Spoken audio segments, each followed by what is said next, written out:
My wife won't stop sleep talking. A few months ago, my wife Jessica and I moved into a new apartment.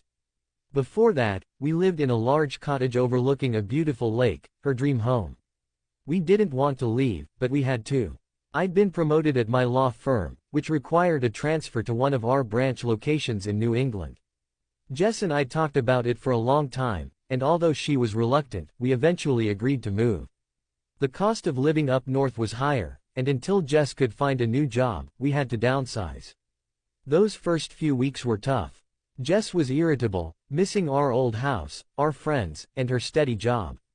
She was bored and restless, which led to arguments. It felt like we'd never settle in. But things got better. Jess found temporary work as a part-time editor at the local TV station, and for a while, she seemed happy again. Not perfect, but better. Then the sleep talking started. Jess is a restless sleeper, especially during big life changes. I'd heard it before, but this time, I didn't mention it to her. I knew she was embarrassed by it, so I kept quiet. It went on for a couple of weeks, but when her temp job ended, it got worse. She began screaming at night, and I'd have to calm her down. One night, she screamed and then started crying. Through her tears, she said something I'll never forget: "I wish you were dead." I asked, "Who, hun?" "You." That threw me. I knew she was asleep, but still, I couldn't help but ask, "Why?" "You're ruining my life." Those words cut deep. Whether she meant them or not, they made me wonder if I really was ruining her life. Was I the cause of her night terrors? I didn't bring it up the next morning. I didn't want to upset her, especially after she'd just lost her job. I also didn't want to start another fight, so I stayed quiet.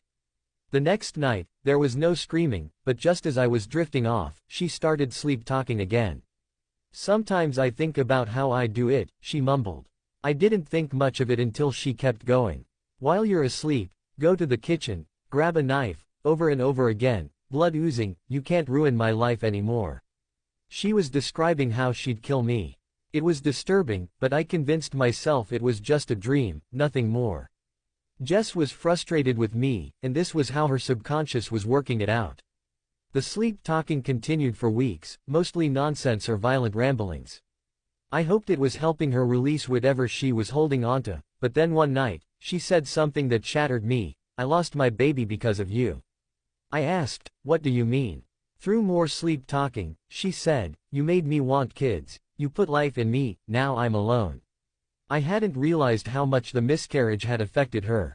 She never wanted kids, but she'd grown to want them for me, and losing the baby had devastated her more than I ever understood. Then came the worst: "I will kill you.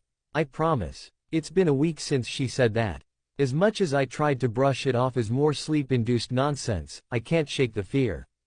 Jess is scaring me. I'm barely sleeping, taking short naps with one eye open because now she's started sleepwalking.